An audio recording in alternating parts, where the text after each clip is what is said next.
Gracias por la invitación. Bueno, ¿cómo se está transitando los últimos días como legislador provincial y representante de la Unión Cívica Radical? ¿Qué lo está movilizando? Ayer hablando de movilización en la zona de tribunales por la designación de la nueva vocal de la Corte. Pero no únicamente está molesto, digo, por esta designación, sino también por algunas situaciones que se habrían planteado dentro del propio Colegio de Abogados.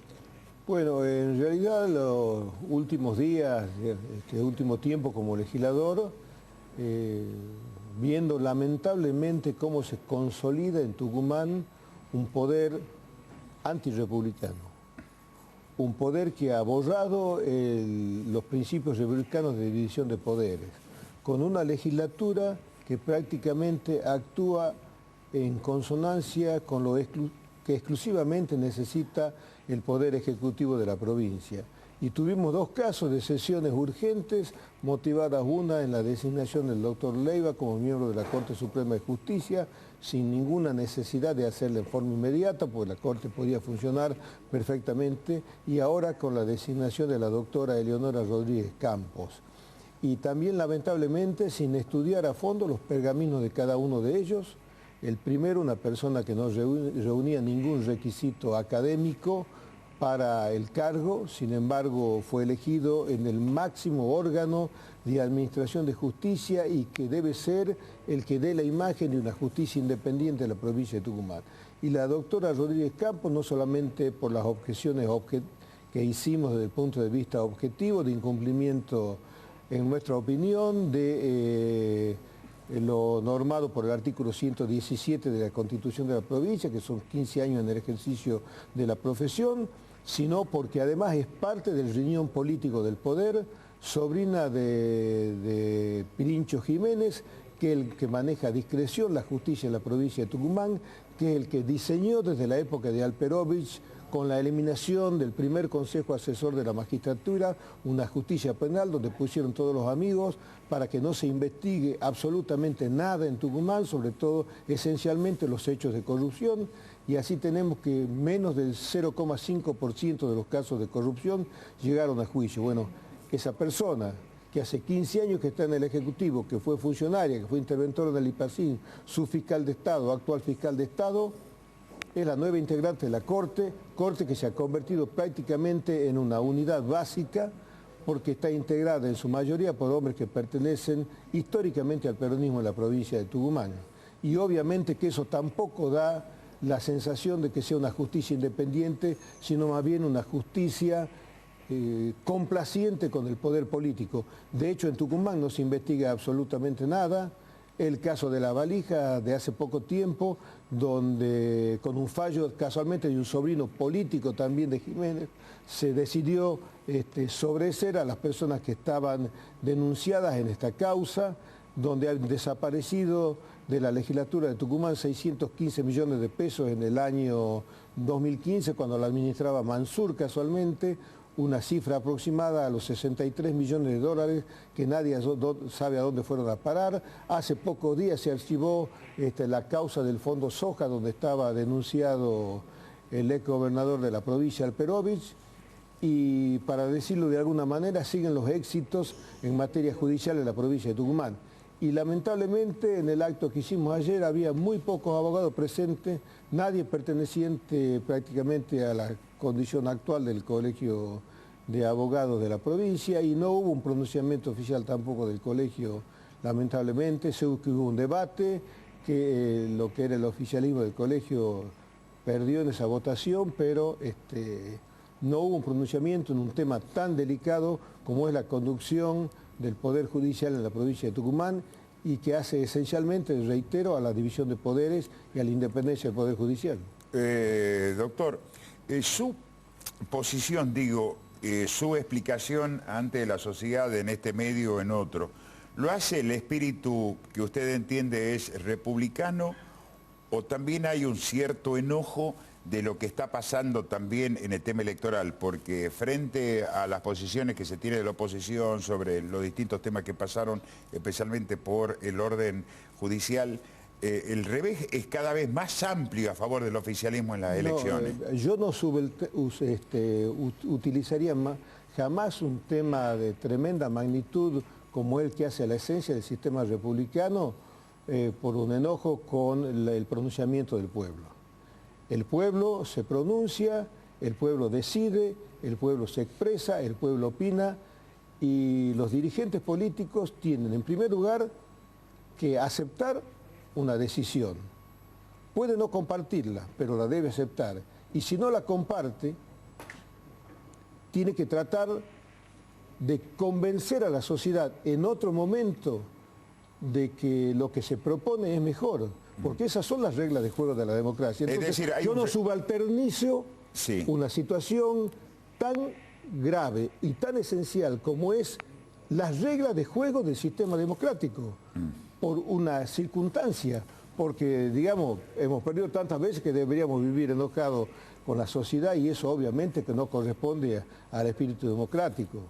Ahora, dentro de esa posición que tiene algún representante o algunos representantes de la oposición, el caso suyo, el caso de Silvia Elías Pérez y otros, que vienen de la génesis de la Unión Cívica Radical, a la hora de hacer una lectura de lo que fue una brisa electoral de la oposición frente al huracán que fue el oficialismo, porque no se puede soslayar, digamos, que hubo una amplia diferencia a favor del oficialismo. Mirando internamente, sin dar nombre y apellido, pero también llegará el momento que van a tener que hacer autocrítica. Algo se viene haciendo mal porque del 2015, cuando fue el mejor momento, digamos, de decir podemos llegar a ser oficialismo, la cantidad de golpes que recibieron, usted dijo no lo podemos, nadie no tiró a la lona definitivamente, pero habrá que hacer una autocrítica de qué no hicimos o qué hicimos mal. Pero por supuesto, solamente los necios no cambian, solamente los necios no son capaces de advertir los mensajes de la sociedad. ¿Y hubo necedad en la oposición? Yo creo que... mezquindad, a ver, para no ser tan fuerte. Siempre en política hay causas concomitantes, no hay un solo elemento que pueda determinar un resultado electoral. En primer lugar, una mala lectura de la situación de cómo está mirando la sociedad a un gobierno en un momento determinado. En segundo lugar, puede haber errores estratégicos en el diseño de una campaña electoral. En tercer lugar, puede haber errores en las personas que encabezan una elección en un determinado momento, no digo en este en particular, en la provincia de Tucumán. Perdón, hago una aclaración en forma personal. No está diciendo el doctor Arón nos equivocamos en los candidatos. No, estoy diciendo que hay muchas causas concomitantes muchas veces para un resultado electoral. De hecho, yo fui candidato, la gente no me eligió. Bueno, algo habré hecho mal para que la gente no me elija, o el sistema también cómo funciona. En una provincia donde hay 70 partidos políticos disputando una elección, donde en el oficialismo hay una cantidad extraordinaria de recursos económicos que supera holgadamente la posibilidad de la oposición de acercarse en recursos para llevar adelante una elección. En un manejo publicitario absolutamente desmesurado, se compite en desigualdad de condiciones. Entonces digo, son muchos los elementos que pueden coadyuvar al resultado electoral. Pero si de algo no se puede renegar y si algo no se puede obviar, es que hay un pronunciamiento de la sociedad y ese pronunciamiento hay que leerlo. Hay que conocer las causas profundas de por qué la sociedad toma una decisión en un momento determinado. Y acá obviamente que en esta última elección, la de las PASOs, la cuestión económica ha tenido una importancia esencial en la toma de decisión del conjunto del pueblo de la nación. Es decir que la política económica del gobierno nacional...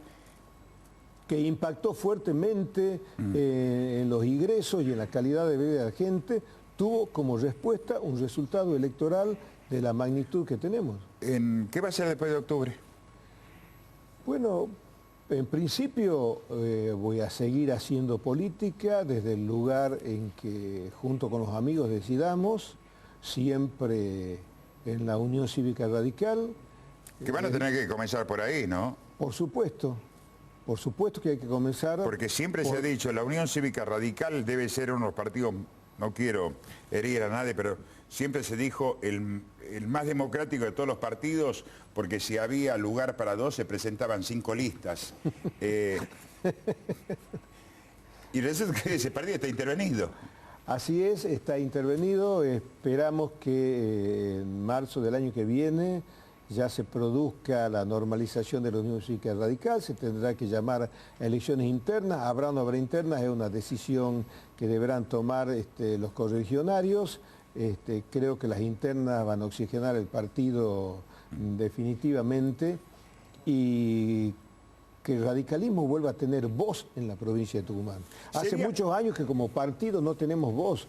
Los temas importantes de la sociedad de Tucumán no son debatidos en la Unión Cívica Radical y lo que queremos es recuperar la voz del radicalismo acompañando a sus dirigentes, acompañando a sus legisladores, acompañando a sus concejales y siendo la guía en las posturas que tengan los representantes del radicalismo en la legislatura y en los consejos deliberantes. Lo último, Toto, teniendo en cuenta que en el 2015 pierde la elección como candidato a gobernador José Cano, ¿no es así?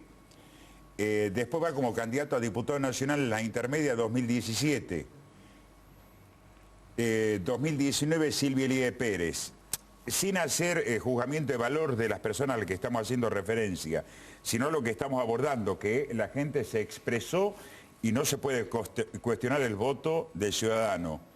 ¿Se debe replantear si vamos con los mismos candidatos o darle la posibilidad a los dirigentes intermedios? No, creo que es temprano para debatir esta cuestión. Estoy absolutamente convencido de que la Unión Cívica Radical debe incorporar muchos dirigentes de la generación intermedia que están pidiendo pista, como se dice vulgarmente, muchos de ellos personas de gran nivel que no han tenido la oportunidad de ser candidatos dentro de la Unión Cívica Radical y eso es sin mengua de los actuales dirigentes porque nosotros no nos podemos olvidar, los radicales, que de 19.000 votos, el tremendo esfuerzo político de Cano lo llevó a 390.000 votos al radicalismo y a un frente electoral. Y Gerardo Morales fue 4 veces candidato a gobernador y perdió en Jujuy hasta que ganó las elecciones. Y la historia de muchos dirigentes en la Argentina y en el mundo ha sido de derrotas permanentes hasta conseguir acceder al poder. Lo que quiero decir con esto es que no nos podemos dar el lujo de descartar absolutamente a nadie. El radicalismo tiene que renovarse, se tiene que fortalecer, se tiene que amigar. Tenemos que sentarnos en una mesa común a discutir el futuro del partido y estoy absolutamente convencido de que este partido, que le dio tanto al país, que fue tan generoso en muchas circunstancias con el país y que siempre privilegió el país por encima de los intereses partidarios, tiene todavía mucho para darle a la República y para darle a Tucumán, sobre todo a partir de que nuestro ideario, de que nuestra esencia está la defensa de la libertad, la defensa de las instituciones, la defensa de la división de poderes y, reitero, poner por encima de los intereses sectarios los intereses de la República. Toto, muchas gracias por la visita. No, gracias a usted. El doctor Eudoro Arauz, legislador provincial.